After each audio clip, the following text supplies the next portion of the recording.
First of all, what a beautiful room. I'm really impressed by the caliber of the people that showed up. And, we are the ecosystem. So we're all here to help each other, as you pointed out. I'm Fred. I've been in VC for 25 years. It's a bit scary. I have 14 exits to my name, 7 billion plus. Some of them have been awful. Some of them have been beautiful. They're not my scars because I was in the room, but not the company running these companies. But I have been exposed to a lot. And delighted to be joined here by one of the most beautifully exited founders in recent times in the UK. Great to be here. Thank you to Anish and Farid for arranging this. And Onfido is not the largest exit of the last 12 months, but the last 3 years. But no. Now, shame on you. But that is your LinkedIn title. But it won't be lost upon you that we've had no exits for 3 years. So it doesn't really mean much. And so it's a great stat in that sense. But as I say, there's not really been any exits. So we use that in the press releases, but it doesn't necessarily mean much. But it's sold for $650 million, which is great. It's the glass is half full. Everyone's made a return.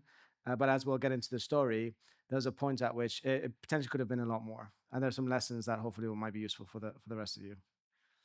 Cool. So we'll get into it. I think the primary reason why our friends at Argo organized a session is because, in my experience, most founders don't treat exit as the strategic project that it is. And we live in a market where, as you pointed out, we've had a dearth of exits since probably before 2021. And so there is a whole raft of companies that are going to be at 10, 20, 50 million in revenue, 100 million in revenue. They're all waiting to go through the gates to provide exits for their investors.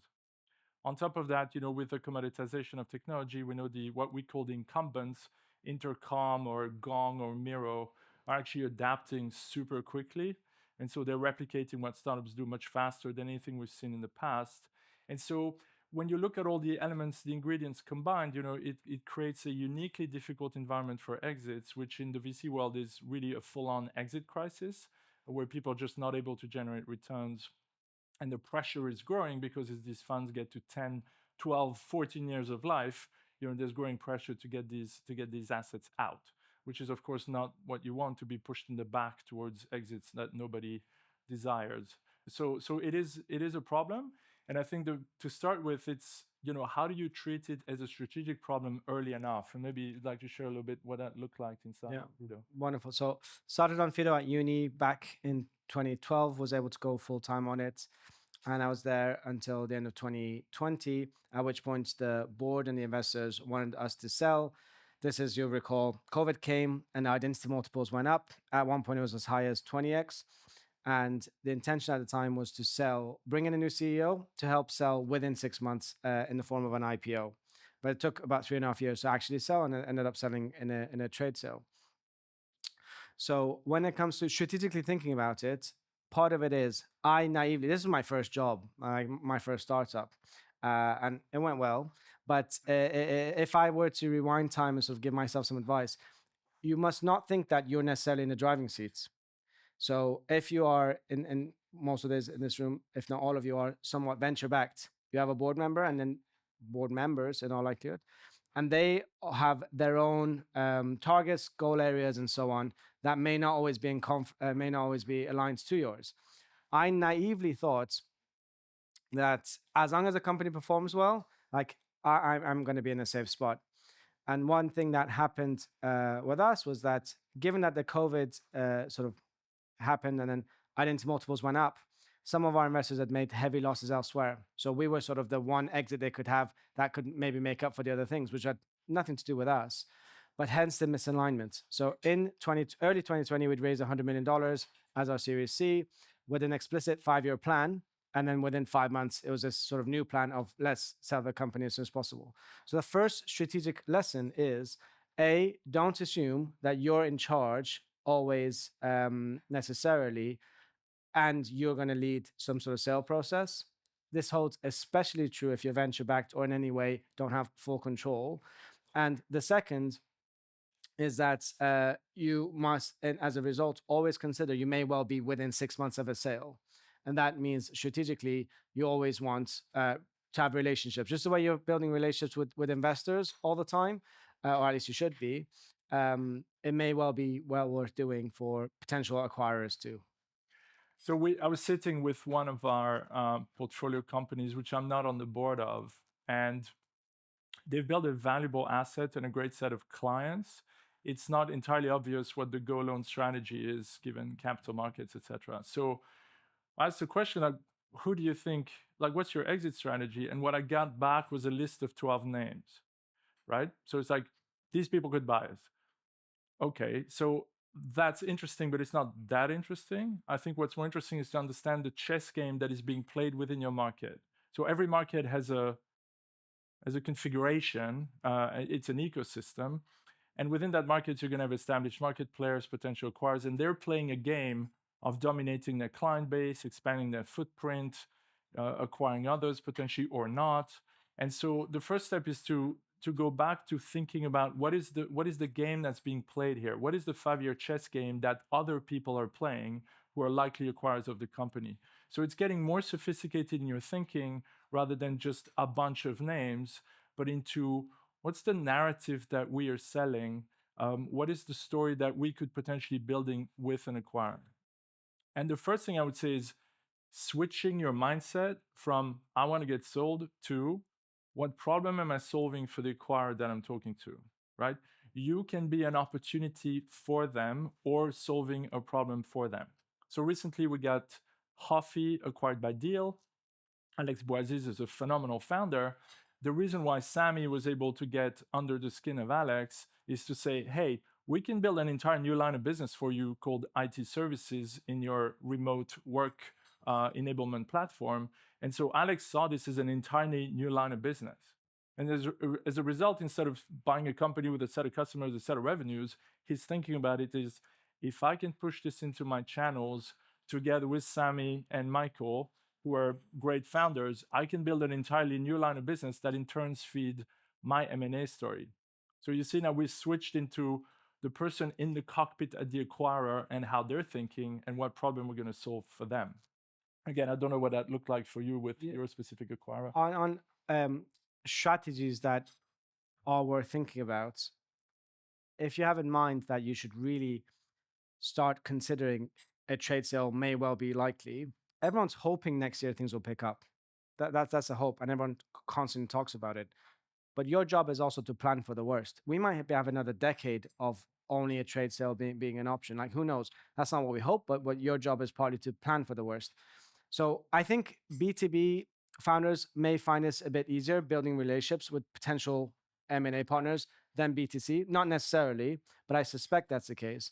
And one thing that we did pretty much from 2016-17 was build relationships with partners that we wanted to do a sort of contract and get a sale in because your revenue is your key focus, but always have an eye towards in the future there might be an M&A partner.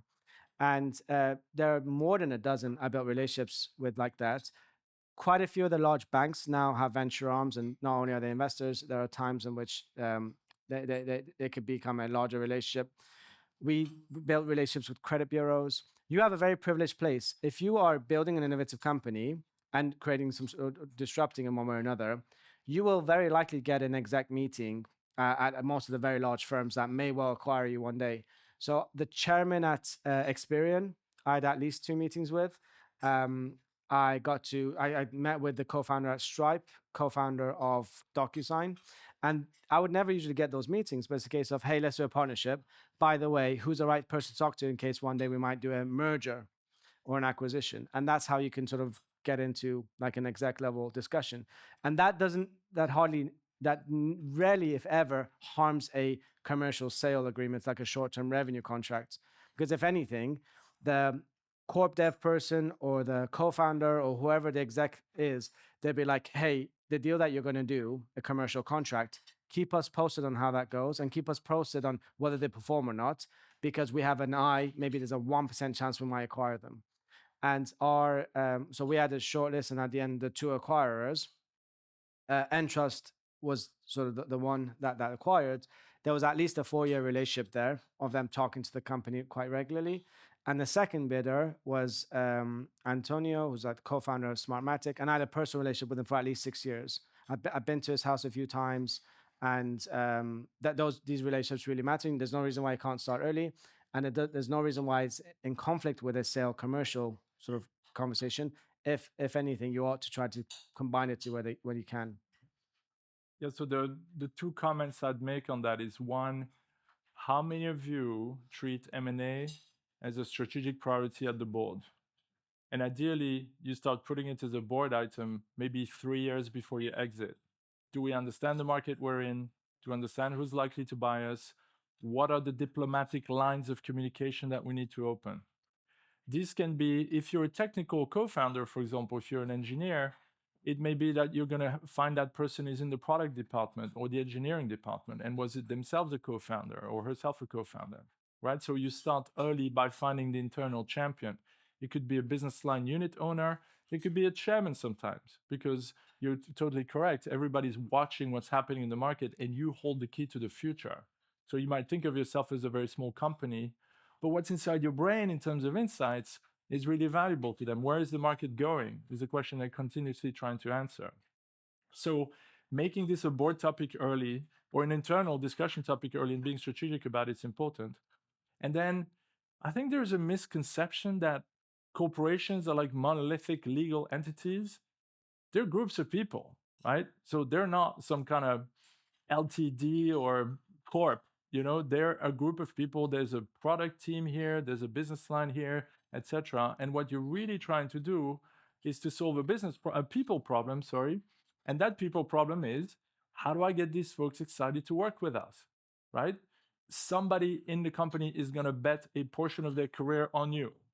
A business line owner is going to say, you know what, I really want to work with Anish. We're going to build a new business line around him and his team, and I'm putting my name on the line that this will be a great acquisition. So part of what you're doing here is you're playing to fear. I really don't want this to get fucked up. I really don't want this to tarnish my reputation. I really don't want this to go south. And greed, we can build an entire new business on the back of this. This could make me, right? So you're selling to humans and to groups of humans, and you're building consensus. This is not some kind of, like I said, some kind of monolithic attack on a quoted entity, on a listed entity with a logo, right? There are people inside, and that's where you're selling. And sometimes the champion is M&A. There might be somebody visionary in M&A who's like is going to push internally. Very often it's a business person or a product person. So understanding again the playing field inside the acquirer is really critical. So the distinction here is, we're talking exit or we're talking strategic planning in our industry, right? And sort of different things. And I think if you put exit on the table too early, you might trigger some behaviors that have nothing to do with the company. But whether the board is the right forum or not, I think the point was more for you as founders, given that 95% chance you're going to get acquired, why not treat that process with the respect it deserves? And maybe you get Tim Jackson to mentor you, or somebody, you get an external council of wise men and women to help you think about that. But I think the point is, do think about it strategically early. So building lines of communication, starting to build relationships. Your examples were 6 years and 4 years. I mean, these things don't happen overnight. And very often with the very large ones, like IBM, for example, IBM hardly ever acquires a company it's not worked with for 2+ years. I mean, it's almost a gating item. So they'll say, we're interested in acquiring you, but let's start with a partnership. I don't know if that's true for everything. They might buy an AI company for a tech tuck-in, but typically they'll want a 2 to 3 year commercial relationship with you, because you know what they're doing? They're building trust. Can we work with these people? Are they honest? Are they misrepresenting? The number of founders who oversell to acquirers thinking they're not going to see through it, they do see through it. They've been on this rodeo 50 times. So trust building, trust is paramount to every relationship, starting with your board. Unfortunately, very often it's absent. But with acquirers, don't play games. They will get to the truth eventually. So your best asset is building trust and excitement internally, so that there's no asymmetry when they acquire you. But I think this is great advice. I mean, at PillPack, to take that as an example, so PillPack was interesting because on the face of it, it's an online pharmacy, so it had a consumer business. But then early on in the life of the company, we're like, wait a minute, we can build a strategic technology asset as well, which we called Pharmacy OS, which was basically a full pharmacy operating system that was fully abstracted from any kind of legacy dependency. It's really hard to do. Walmart spent $250 million trying to do it and didn't quite get there. But we ended up building effectively two businesses: pharmacy OS as a strategic asset, and then the consumer business on the front end. And we found this gentleman, I think his name was Nasser, anyway, head of health at Amazon, and he's like, all right, this is the thing we've been waiting for. And they'd struggle internally to build it, so they knew how hard it was. And so once you found that, you know, once you found that connection, he became the internal champion. And he's the one who went to Bezos and were like, I fucking want this thing to happen, otherwise I'm gonna resign, or whatever pressure he put in internally. And that's when, we were in the game where we moved from fear, I don't know what I'm buying, to greed, this thing is gonna provide a solution to us. And the moment you flip to that, then you're back in the driving seat instead of being on the receiving end of some kind of terrible, terrible offer. Let's talk a bit about playbooks. First question: did you take bankers? So we ended up, two. And this is very different to a fundraise. An exit is very different. In an exit, you kind of want the best advice. In a fundraise, my experience has been sort of doing our own. I had a few proposals when we did the $100 million raise, and the fees were chunky. It's like 2%, 5% of the raise. And I thought, wow, if I'm going to start another company, it's going to be this company. But so it didn't use any there. But in an exit, I don't think there's an alternative, given if the quantum of a sale is 500 million or maybe 100 million or more.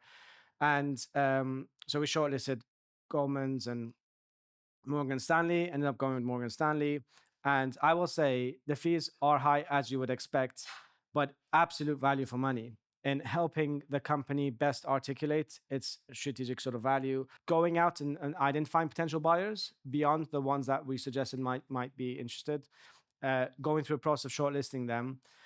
And in some ways, you could think of them as a bit of an insurance policy, in that if there are potential acquirers that might want to come in and essentially mine you for information and copy you, as Amazon tends to do and a few others do, if Amazon wouldn't care if it's sort of a Goldman Bank, but most of, acquiring companies, their execs would know the partners of some of these banks on an individual basis. So they wouldn't really screw with trying to mine a company if it's represented by a Morgan Stanley.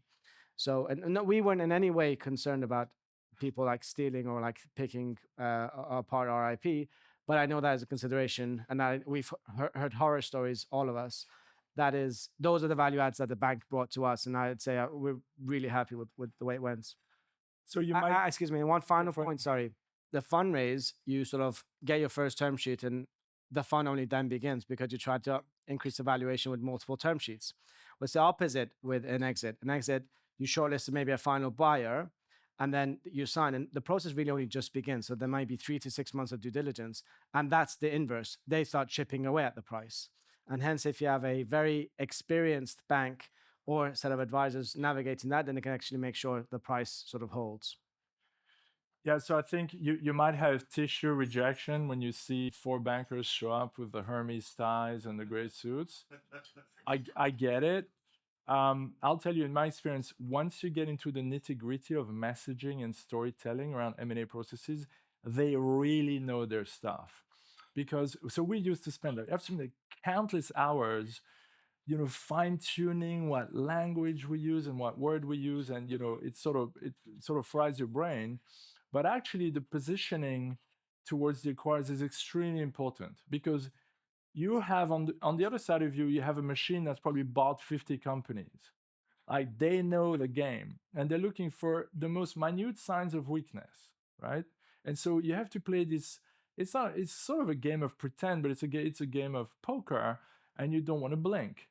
And the moment you open to the fact that there's nobody else bidding, or you're a bit desperate, etc., I mean, they just ram you. So the bankers are really, really good at obsessing about the most minor details of who in the M&A organization is going to block, who do you need to sell to unblock, who's really got power, what kind of language do you use to get them over the line. So I've actually found, I don't normally love using bankers, but for M&A, I would say it's, in my mind, a little bit foolish to go solo, because it is complex, and you're kind of lacking understanding of the field. It gets. I remember once when we sold Dailymotion to Orange, which was an insane process. There were three of us in the room, so it was me, the CFO, and the CEO. And there were 14 people from France Telecom, 14, and a bunch of them were on messaging with another team that was remote. And this is a real-time negotiation. We're getting the deal done by the end of the day, and there's three of us sweating, with our papers, and on the other side, a bunch of Sciences Politique and Polytechnique engineers that are like cycling through the contracts and four lawyers, but that's the game you're playing. And so you get a hold. In that case, actually, we didn't have a banker in the room, which retrospectively was not a great idea. But that's the game you're playing. So getting support is really massively important. What else did you learn in the process that you think is worth highlighting? I wasn't expecting there to be internal resistance. So there is relationship management really, really, really matters. So it ended up. If I go to 2020, I did not want us to sell. All the board wanted to sell.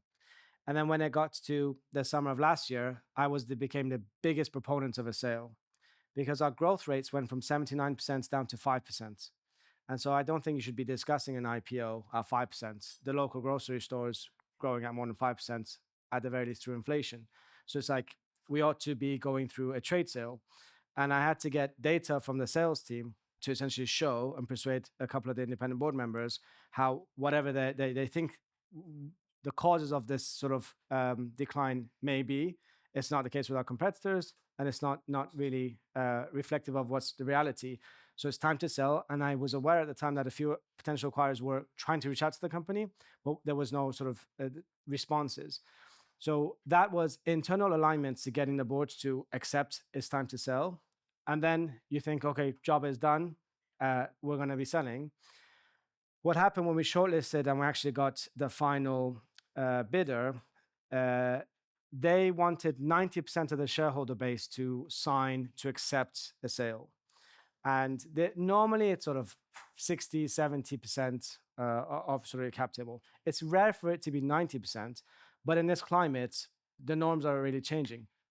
And the challenge had been, I had gotten our shareholder base used to getting quarterly updates. But from the end of 2020, a lot of them had heard absolutely nothing for 3 years. And then they received an email saying, look, there's an exit, like, can you sign? So understandably, some of them said, like, what is this? And obviously not.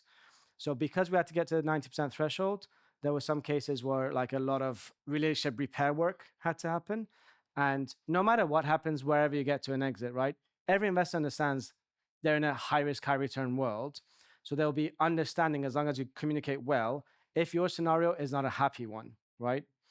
But what they will not forgive, and nor should they, is if you just don't communicate with them. Like it doesn't matter if they put in a £10,000 check a decade earlier. That means they're an angel, and that's still meaningful. They gave you a shot when no one else did. And so there was some repair work to do. We got it, and we sort of hit the 90% threshold. One of the smaller investors, they saw a little window, a little opening, where they realized that, and when I say small, I mean like sub 2%, where they realized they were going to become pivotal to the deal happening, and they took advantage and actually send in a legal note, because they know a legal note is disclosable in sort of a due diligence process, basically holding ransom the whole round for them to get a small extra cut, which was never practical nor appropriate. So that took a bit of aggressive relationship management. And what you have at your disposal is not necessarily a lot, but one is to inform every other founder in this community that Anish and others have built that if someone is looking to hold ransom the whole organization, we are going to let the whole founder community know never to deal with them again. And secondly, they'll have to be responsible when it gets to the press on why would they try to nickel and dime a deal. And this specific 2% shareholder was making, I think, like a 14x return. It was not like they were losing money. So that aggressive approach helped them eventually withdraw the legal note and sign. So there's no playbook. The playbook is always keep all your shareholder base informed, updated. The relationships matter in that when what you really want and need to trust you to sign something, hopefully it'll always be to their advantage, but often they might be not to their advantage if you have that relationship, that's where it sort of matters, and they'll need to be able to trust you personally to get it across the line. Yeah, so blindsiding anybody, investors in particular, is never a good idea. And then you do see these hijack situations. I've seen them, by the way, both from founders and investors. And so I think that's just a little note also to make sure your legal docs are clean all the way through the life of the company, because you're going to pay for all your sins at the time of exit. So sometimes you'll see different shareholder agreements exist. So people signed a new one. Not everybody, some people stay on the old one. I mean, that's a recipe for disaster. So you have to just go think always about you're building a sort of legal stack and a governance stack that will at some point lead to an exit. So sometimes when you're raising your Series A or your B, you're like, yeah, whatever, let's just get the money in the bank. And then, that kind of stuff comes to haunt you at the end of the process. And when there's money on the table, people just show up differently. You find out what people are made of when money's on the table, and legal docs exist for downside protection for a reason. So be careful with them. I may just add one thing. In the US, bad investor behavior is far, far less because, in my strong view, it's the inverse of the founder communities are so strong and so well knit. And that's in part why initiatives like this is like so important to correct and be a deterrent for bad behavior. There was nothing like this like 10 years ago. There's like a dozen startups at best, and very little. The other point around this loophole was actually a genuine loophole. And the cause of that loophole with this investor was down to us and our fault, because we had a US law firm partnering with a UK law firm 2 or 3 years prior, and the total cost was in excess of £500,000 for that sort of specific round. But that is a mistake I will not make again. I think if you're raising from a US fund, you want one law firm that has global coverage, not two law firms with different expertise, because the first thing that they'll tell you is, hey, it was their responsibility, and the others will say it was sort of their. We got a very lucky escape because we used alternative incentives to encourage that them to Moral sign. pressure. That's the one, yeah. Whereas it could have actually held around and become a very significant problem. So I'd like to go back a little bit to price discovery, as well as qualifying targets. So M&A processes can be really stressful because, unlike in fundraising, it tends to narrow down dramatically. So you end up with one and a half, two, three if you're lucky. And so it's a bit different from VC, where if you're doing a successful fundraising, you kind of tend to have an opening towards the end where you get more term sheets come in. This is a narrowing in my experience, which is you end up with like one or two relationships that are leaning in, but not much to play with. And so price discovery is sort of careful process. So very often we'll see founders burn potential acquirers by being overly ballsy too early with the price they're asking for or their price signaling, and then turning people off who just walk away and don't come back. But we've also seen the opposite. So when PillPack got acquired, the first offer came from one of the incumbents. It was just 650, right? So it was a decent offer, and they had done full due diligence. Company then turned around, went to Amazon and said, look, this is happening. You have 4 weeks, because the deadline was real. And Amazon turned around at speed, sent its teams. They sent team down to Florida, California to check all the facilities. Their due diligence was insanely precise because we do pharmacy, we can't kill people. So we needed to have zero error rate logistics. So you can imagine the level of depth they went into the robotics and the packing and all that stuff. But then within 4 weeks, we had two things. We had one, a fully qualified process. And number two, we had a very long form acquisition agreement. So because we had the leverage, we insisted that it wasn't just a term sheet. It was a sort of a 30-page document that detailed everything. So by the time we moved into execution, there was no deal degradation. And at the last minute, when the negotiation happened, TJ went into the room. They actually don't allow Jeff Bezos to negotiate acquisitions because apparently he's too founder friendly. So the guy ran North America, who's number 2 in the organization, who does the final negotiation. And TJ left the room with $1 billion. So from 650 to $1 billion, right? And I think Amazon's very happy they paid that price. But that's the power of being in charge of the process and being able to really flip the switch. Again, when people are into this greed mode and they're like, I need to acquire this asset, then it's a bit like an auction. You see that all bets are off and things move up really quickly. So I think it's a process where you want to be very aware of the field and understanding whether you really have an engaged acquirer. And I'd love to hear what it was like for you. In my experience, access to senior management is probably the best determinant of whether you're in play. If you're stuck with the M&A team, there's nothing wrong with the M&A team. They do their job really well, and so usually they're quite sophisticated. But if you're stuck talking to corp dev and you're not getting access to CEO, head of business unit, etc., you're probably not in the right zone. And so I find startups get very excited because they're like, oh my God, we've had 14 meetings with eBay. You're like, okay, cool, but you haven't spoken to the head of StubHub, for example, might be your actual acquirer. So your 14 meetings with eBay don't mean anything. You're just keeping M&A busy. They're probably sucking you for information, by the way. You don't have a qualified prospect yet. So I think you keeping your head on and going, until I've spoken to the person who's actually buying me at length and we've gone to dinner and maybe I've gone to his house, I'm not in the flow yet.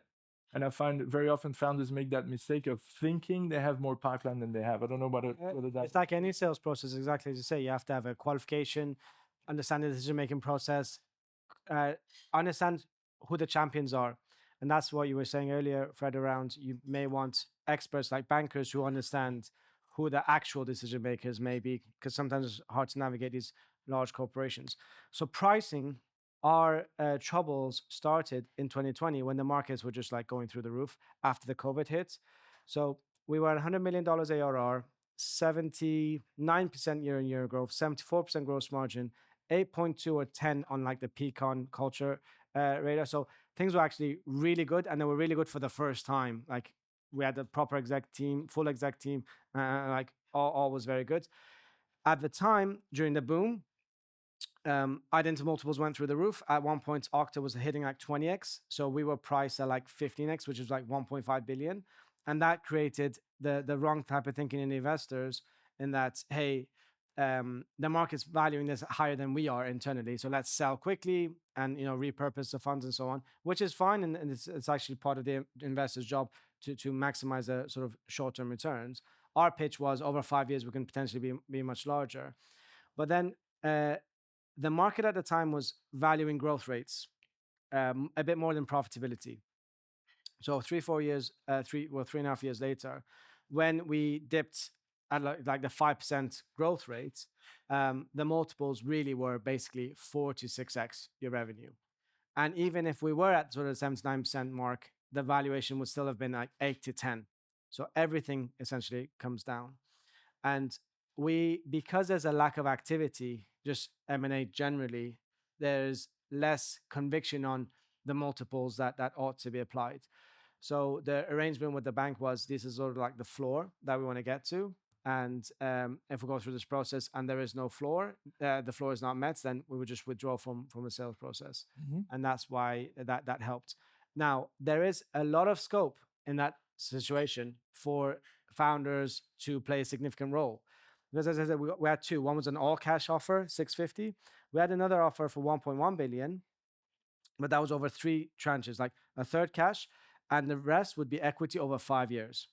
And so there are ways of structuring deals if you believe that the company can either be turned around or that can go back on a growth trajectory to be able to do so. But you have to be very careful if you go down that path, because often the acquirer would only accept those terms if the exec team, they're buying into an exec team, so they may need you to go back into the company. And if you're not able to do that, then naturally that deal was not going to go through. So there's a very famous lawsuit around this, which is Skype eBay, because Skype got acquired for 2.4 billion, I think. But then there was a significant earnout, and Skype's contention was, well, you started pulling your execs away from the key decision-making posts inside the acquired company. And eBay's contention was you would never have hit your numbers, and so your projections were unrealistic. That ended up in the courts because of this kind of misalignment. It's difficult to keep alignment for a long time, so I'd be somewhat wary of these structured deals. who won? I can't remember. I think Skype ended up winning. It's a long time ago. By the way, I think talking about blindsiding investor, there is a natural misalignment of interest that happens because M&A is like a zero-sum game. In venture, you're selling upside. So it's like, what's my percentage dilution am I willing to take for some upside gain? In M&A, it's like, if it's a cash offer for 500 million, I mean, it's just going to get divvied up in some way, and that's it. And then the game's over. So you run into a founder being misaligned with the investors, because what the acquirer is going to do is going to say, I'm going to put a beautiful retention package on the table, make that part of the consideration, which basically means they're co-opting the founders into the sale Bribing. at the expense. Well, it's not bribing, but it's divvying the pie differently at the expense of the investors. So I think being explicit about that, it's just the game. So the more you can be explicit about that, with everybody, and go like, this is the game that's being played, and then we can be, hopefully, if you don't have a tier 3 board, you can have people that are reasonable and go like, well, fundamentally founders created the value and blah blah blah, and you get to a decent place. But it's just something to bear in mind. Apologies, go ahead with the question. I too exited, not as large as yours, but pretty quickly in 3 years. And one of the most, I guess, helpful pieces of feedback came from an investor, Jerry Yang, co-founder of Yahoo, and he said that when it comes time to selling, like you don't want to sell because you're ready to sell. You want to sell when like the market wants you. And he told me this story of you don't want to be the first to the party and you don't want to be the last to leave. Because with his story, he was going to get 45 billion when he was offered by Microsoft the first time, but he wasn't ready to sell. So then later on, he, about a year later, when he was ready, it dropped to 5 billion. Still a first world problem, but thank you for sharing. By the way, Google had an offer to be bought by Yahoo for $1 billion, which they passed on, right? So famously, so Yahoo failed to acquire them because they didn't adjust the bid. It touches on a different issue, which goes to founder identity, actually, and what game you're playing in life, because your identity is probably going to be wrapped up in your startup pretty hard, to the point that some people, when they sell, there's a giant vacuum of like, well, who am I? Because that was my life for 5 to 7 to 10 years. And so I think when you think about the exit, it's also like, what am I creating here in the context of selling this company? If you are bought for a little bit less money by an acquirer who's founder friendly, understands you, and loves the company's mission, and you can continue that mission or see it fly, or your team is treated well, or your product is in the hand of customers and they love it, that's gonna be much more important to you 5 to 7 years down the line than whether you have 30 million in the bank or 45. That will make a much bigger difference. So I think being blinded by transaction dynamics and forgetting that this is your life's work and a portion of you that you are doing something with is important. I'll tell you a quick story because I think it's funny, but when I did the Zoopla IPO, this is Alex, right? And I'm next to Alex, and he's hitting the buzzer. So it's a bang, and then it goes 10, 9, 7, 8, and then the stock starts trading. So that's the IPO, right? And then we go to the back room, we sign the books. You have to sign the big registries, you get a glass of champagne. And then we're all looking at it. It's just like 15 minutes. We're all looking at each other going, all right, well, I guess we'll just go back to work. And that was it. So the moment is so fleeting. And then you have grief. I mean, not in the case of Zoopla because it's public, but when you sell, you have grief. It's like you lost a part of yourself. Like, fuck. Like this thing I worked so hard for, it's now. So I think, thinking of acquisitions in that way is also good. Michael from Hoffy, Michael Ginzo, is super excited about what he's building inside a deal. I just saw him on Monday night, and he's pumped, because he's like, I can continue the mission I'm on. And I think whether that's 2 years or 3 years, I don't know, but at least there's a lot of pride in what they're building jointly with Alex at Hoffy. So we're talking about wonderful success cases here, but I want to talk about post buyout botch ups, which is quite common with quite a lot of founders, and it may or may not have happened to me in the past. So this is typically the escrow that founders get into. So everyone's got their value, everyone's left, people are happy, lots of PR releases. The founder's a product manager in a relatively larger or a huge corporation in some cases. And the goals that they sign up for, we don't realize at the time of signing up, at the time of exit, that you have little to no influence in achieving them afterwards. So you literally realize a year into the escrow, you're never going to get this payout. You're going to spend 4 years in this company being a product manager, and you're not going to get the payout you want. How do we guard against it? And also Fred's take on it. Do you think the other stakeholders should also be escrowed a bit so they're protecting, or is that completely against what financial markets would want? So what do you really do? Thanks. So first of all, just from a language standpoint, I think we separate maybe escrow from ongoing incentive. Typically, there's a 15% escrow, which is held back against reps and warranties and litigation risk, which gets distributed over time. When a company gets acquired by a large corporation, everybody's going to come out of the woodwork, especially in the US, with litigation threats. You're infringing on my IP, blah, blah, blah. It's a classic case. You have all these patent trolls or IP trolls that suddenly appear and they'll make claims against the acquiring company. That's why the escrow exists. Then separately, there's this issue you talked about, which is the ongoing incentive for management. So I've had both stories. I've had people who more than normalized salaries back to market, 500,000 plus, that kind of stuff, and that have negotiated graduated plans where actually the smart founder-friendly acquirers would say your time is probably worth $1 million or 2 or 4 per annum in the context of an acquisition and kind of grok it. And then there is these unrealistic incentive plans, which are designed to lure you into a sort of, you're in asymmetry mode, the company is getting sold, there's pressure, and then they give away an incentive plan you're never going to hit. And so everybody's playing a bit of a fool's game to try and believe that that thing is real. So I don't think there are easy answers to that.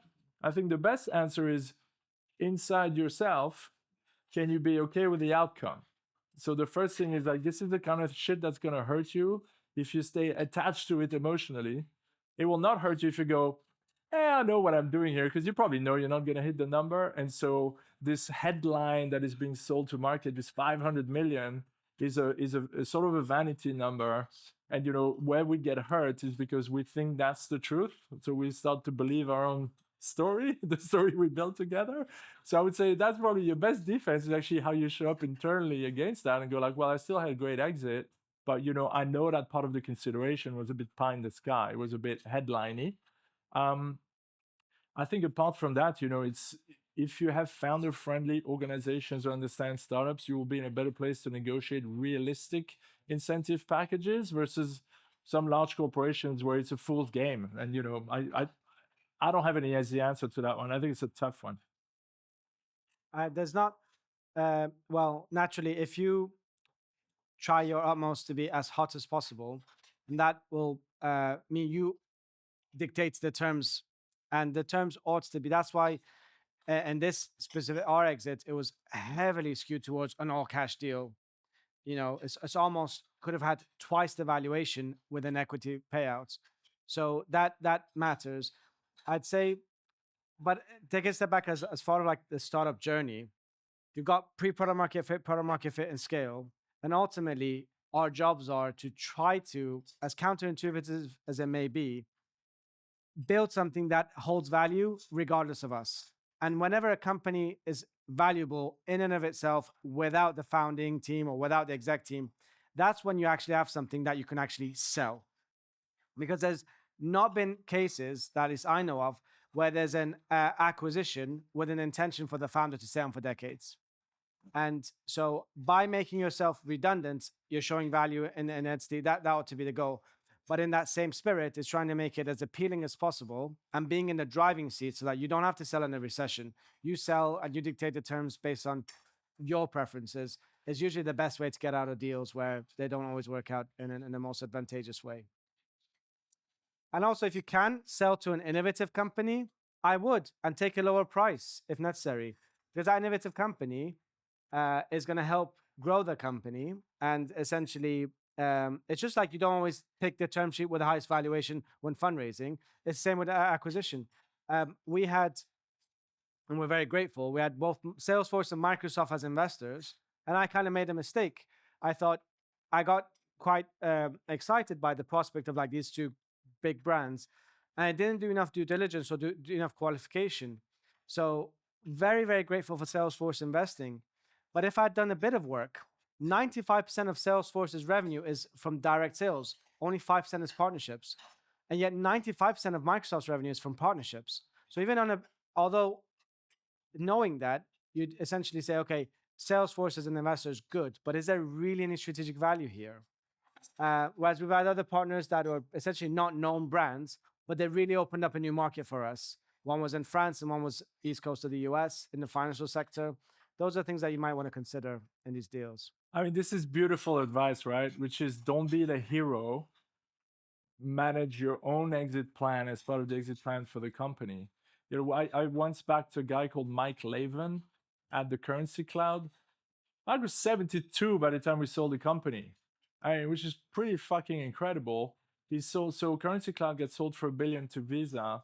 There was not even a question of him staying beyond post-merger integration. Why? Because he built an amazing, sustainable management company that was not startup people. They're like industry people who thought this was a lot more exciting than what they used to do. So they were perfectly happy staying there for like a decade plus. And so it's like, here's the asset and I can retire within 6 months, you know, and beautiful exit, no earnout, blah.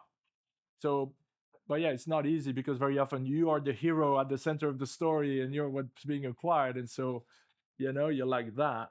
And again, thinking what's 2 to 3 years of my life in the context of what I'm building might be again a way where you kind of internally say, you know, what am I willing to commit to myself, to my team, to my family, to the acquirer, and then you have decision gates, and you know, like follow. I mean, you at the end of the day, you're not responsible to anybody except yourself. Last time I checked, so you know, you will make decisions and leave money on the table, and that's okay. There's still a first world problem if you've sold your company. May I add one other thing?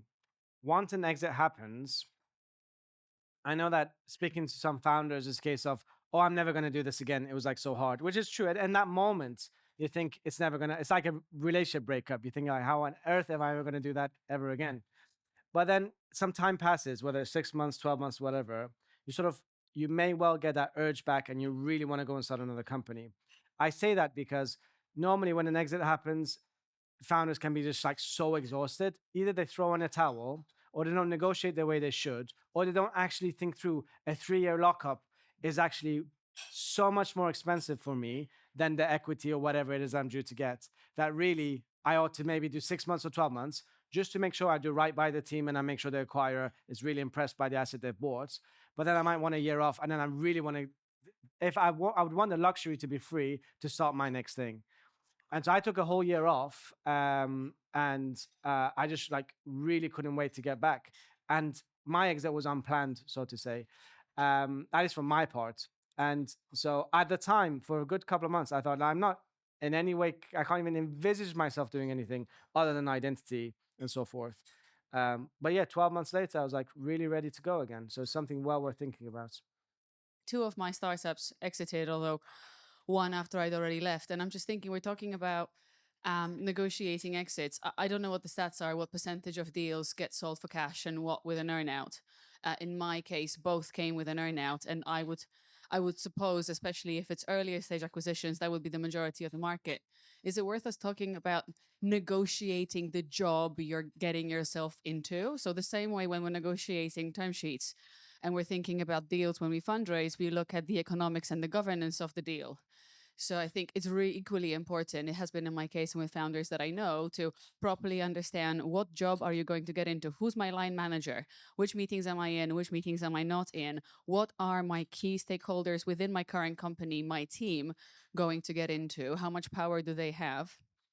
And I think that maybe is a slight forgotten bit, that in the earnout phase, this is almost as important because you kind of have to go through it for 2 or 3 years. And a lot of it, I love, Fred, that you mentioned grief. There is a lot of grief because quite often what you've built is kind of no longer in your control. And you often see it being turned into something you didn't want it to become. And that's fine. You're losing executive control of the company. You decided to sell. It's okay. But then sometimes being in it can be incredibly complex, unless when you're selling and you're in the position of strength, you use all of the power that you have to get yourself in the right position. And then if things go south, then frankly, it's also easier to get sacked.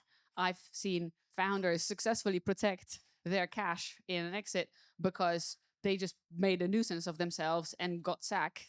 and because of that, still got the majority or all of the earnout? So it's a great question. I think what's interesting is we use a lot of the language of the fight. We are fighting against the people requiring us for money and a portion of the pie and not getting fucked over. And I think if somebody in the company is acquiring you, and it's not the CEO, it's not M&A. So there is a person, and he or she is the person who's championing you. And for me, having the discussion of like, hey, are we going to do this together? Yes or no? How are we going to do it together? What's going to happen to my team? What's going to happen to me? How do we? It's effectively doing the post-merger integration questioning and raising these points before you've signed the term sheet, I think is important. And you're going to be sitting across the table from, Jeff or Anish when they're acquiring your company, when they're very large and they'll be acquiring all of you. And they're going to be like, hey, Jeff, are we doing this together? Are we in this together? Can I commit 3 years of my life to this, knowing that this is going to be the kind of relationship I'm looking for me and my team? Now, most of the time, you're afraid of having that discussion because you know what that is? That's a relationship discussion. And you'd rather go, well, let's just focus on the terms and the money and the term sheet. Because when you have relationship discussions, they can go south. And so you kind of, well, let's not rock the boat. We're just not going to ask the hard questions until the deal is done. And then when the deal is done, you're like, if you have to ask the question of who's my line manager before the acquisition, you probably haven't had the conversation you needed to have, right? So this goes back to what am I doing with my life here? If 2 years of my life is valuable to me, who am I working for? In what conditions? What are we building? And your team, by the way, I have to be honest, what I have seen is also sometimes founders ditching their teams on exit. Just to talk a little bit about the shadow side. I know of one transaction where there was a team-wide premium, right, for I think the top 8 execs, and the original founder hijacked the deal and took the entire premium for himself, right? So this is not always investors are bad or that. It's also for founders. It's like, how do I show up in the context of an exit, and do I look after my people? Because again, these things will stay with you longer than the check in the bank account. These are the things where you're going to go like, this is how I lead my life. An exit is not just a transaction. It's a part of a life cycle of a company, a team, a project. It's got meaning, right? Beyond the numbers. So I think internalizing that a little bit and go like, yeah, what am I trying to do here? How do I show up in the world? How do I show up to the people that help me build it is important. I have a question specifically on the acquisition universe. So, how is it changing? How do you think how is it changing, if at all? And are, I guess, tech companies, other fintechs, for example, going to be part of that growing acquisition universe? So, for example, Stripe acquired Bridge, I think 2 days ago. How do you think that's changing? I mean, it's difficult to comment generically for me on the market as a whole. What I will observe is that M&A and corp dev has become very sophisticated. They really have playbooks. They understand startups.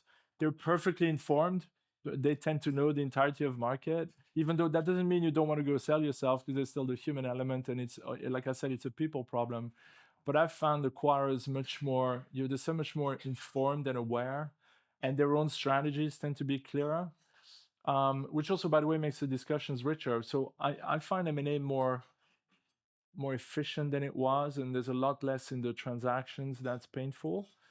What is incredibly painful is due diligence because of regulatory risk, HR. I mean, it's insane.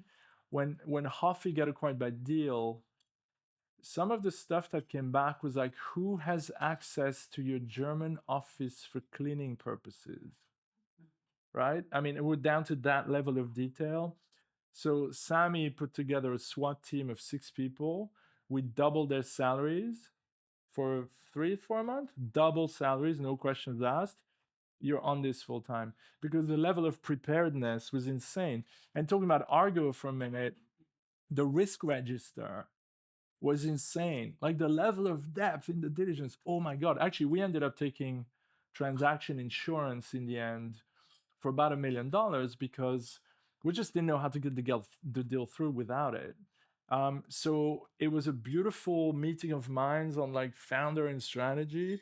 but then the process, oh my god, it's like a bunch of people come with baseball bats and start hitting you across the head until until you pass out. It's so brutal. And by the way, they have to. It's not that they're being painful. It's just regulation and compliance. And so that's insane. So acquisition readiness is so painful. But for the rest, I think the market's pretty sophisticated. Actually, quite nice. Like they understand VCs, they understand founders. I mean, it's a lot more sophisticated than it used to be with these very blunt approaches we had in the past. So nice is a big word, but it's more efficient for sure. Where is that going? I mean, look, the commoditization of technology, the tech stack's a standard. Everybody's on some kind of JavaScript framework and then Python, C, etc. Like the stacks are the same. So that makes life easier because you have a lot less technology disparity. But it also means you're fighting 30 companies that look like you. Like if you're in sales enablement or marketing automation, I mean, like, good luck to me, because it's like there are so many companies that do the same thing. It's like, the M&A groups are probably looking at this going, oh, there's 150 companies you can acquire in sales automation, and it's sort of an incredible problem, which is why, for me, it's like build sustainable. I think if you can get yourself off the exit bandwagon altogether, we have the benefit of much more efficient infrastructures that are less costly to build, blah, blah, blah, a lot of automation. And so I would say, like, if you can build yourself to endure forever, just do that. And then, by the way, getting acquired these days, if you're not profitable, is also a lot harder than it used to be. The premium for growth, there is a premium for growth, but acquirers don't like to touch companies that are pushing a 10 million burn forever forward into the future. So yeah, I just would treat exits with the respect they deserve and not kid yourself. What portion of the market do you own and do you control? It's like you need a territory in which you're the best. You need something where you're like, we fucking own this piece of land, and then you're acquirable. And each business has to define what that is, I think. I co-founded Synantic AI voice software. We were like 11 Labs before 11 Labs. And yeah, we exited to Spotify in 2022. And I guess Well I done. just, thank you. It's really sad because there's not very many female exits, but we were one of the largest female exits for the last decade. And I guess now I'm taking a break. But I've been taking a break since, I guess, officially April. And I'm wondering what you've been doing in your year of break, Hussein, because yeah, what you mentioned earlier, it's like you fall off a cliff as soon as you exit. Your identity's gone. It's like, it's not what do you do, it's more of like a who are you now? So I had a list of things sort of that my pile had been building, and I was in my head every Christmas I want to get to the pile, but I never properly got to it. So I cleared that out. Was apologies to high school friends who I'd ignored for 10 years, a calendar of everyone's birthday, and more time with the family. This is during COVID, so it wasn't easy. I worked hard to get sort of health and fitness back to where it ought to be. Wasn't a full success, but I was better than what I was before. And met my girlfriend, who we married sort of a couple of years later. So in many ways, worked hard on and caught up on some reading, some new thinking, going in, trying my utmost to see the world outside of the identity world. And a lot of it was scary. There's great stuff on Netflix. I don't know how people go to work. Goodness me, it's I have so much. I always respected the team a great deal, but I respect them even more because they're moving away from something very powerful and addictive on both social media and sort of the entertainment that we have. Those are some of the things. But it was, for me, time off ought to be a part of it is like a no agenda one. So it's like, wake up this week. What is it? Some of the things I want to do. And I was very disciplined, though, not to take calls and not to discuss or get into the weeds of startups or offers or discussions of like being a venture partner here or there. I helped some former colleagues like get going and things of that nature, but I was very strict on wanting at least a year off. And because of that, I think it was a proper break and I was really itching to get back. And because, this is a 10, 20-year gig, you have to be itching to get back. And there's no rush. Like, there's 30, 40, 50 years of work left in us. So in that sense, I'm glad I sort of did that part quite well. So you build a company, you exited it. These are big check boxes in the life of an entrepreneur. Then you land in a place where you're like, who am I? By the way, it's one of the most beautiful interrogations we can have. Who am I? What is the nature of the experience on the planet? What's life for? We will all end our lives in classic Buddhist terms with no money, no acquaintances, and die on our own, right? So we know what the end looks like, and hopefully we go back to source, whatever it is you believe in. So then you're asking yourself the question of like, well, what is this thing I'm doing? It's a beautiful interrogation, and being in the discomfort of the interrogation is kind of cool, because then you're like, wait, what's coming up for me? You know, I've been a founder. Do I want to be a founder again? Am I a writer? Am I like, you know, does my identity need to be defined in a specific way? How much of my identity did I attach to my company? Was that cool? Does that define me? So I think it's a beautiful place to be. Also, even though it's uncomfortable as shit, and there is grief and loneliness a big one. And so you're in a transition. You're like a chrysalis, and then you kind of also want to respect that process and give it time and space. Because if we don't have space, we can't think. And most of our lives are like doing, you know, we're doing. We wake up on Sunday, we're like, all right, I'm either taking the kids to the park or I'm writing emails. And at some point you kind of go like, okay, there's room for me. By the way, that room for you sometimes is imposed upon you by life, right? Sammy at Huffy, 4 weeks in the ICU. Hello, because he'd been driving himself so hard that his body just said stop. And you know, then he got to a place to think. It's not the one he chose, but it was a place to think. And then it's like unlocks new things inside of him. So I think these places are also great, you know, even though you feel like you're in the swamp, you're in the mud puddle, and you're like, ugh, which direction do I need to go? But I mean, these are great interrogations, you know, I think, even though it's hard in the process. Quick question around if you were to advise business owners on the note of, do we go for a private equity buy or a strategic buy? Often it's nice to have a flexibility of both being attracted to a company, but what would be the factors that you would attract a business owner to a private equity buyout versus that of a strategic buy? Okay, so Recorded Future, a company I was on the board of, sold to Insight. We actually didn't sell, so my old fund, we kept our position. And Insight became a growth partner to Christopher Alberg, and they moved the company from 300 million in value to a 2 billion exit. And he loved the journey, right? So that's an example of you're not quite selling to PE, you're selling to growth stage venture capital. It's beautiful. Integral Ad Science sold 30 odd percent of the company to Thoma Bravo, if I remember correctly, for 750 million. And then they went all the way to IPO with them. So these people became beautiful growth partners. Thoma Bravo is classic PE, but they're a tech savvy PE that kind of came with a lot of resources. So these are beautiful stories. Your typical PE story is we come in, we replace management, we re-engineer the balance sheet, etc. And they're not so much about the people. They tend to bring in their own folks. Silver Lake, Zoopla, not a great story, to be honest. When Silver Lake bought Zoopla, they ran it for cash. You know, so that's your classic, we're going to run some kind of free cash flow game. So I think private equity is, you know, it's got a lot of flavors. And it really depends whether the mission you can get on with them is something that, you know, do they get you as a founder? Do they respect the company strategy and are they going to allow you to grow? Or are you getting bought out? If you're getting bought out, you might as well get a freaking exit, because otherwise it's going to be hell. You know, if you've talked about tier 3 boards.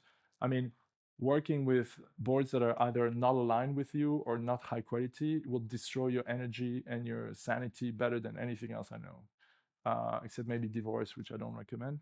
But you know, it's tough. So I think I would be careful with PE, but there are some groups that are amazing. Is my short answer. Well, it's a long answer actually, but So it goes without saying, whoever pays the most.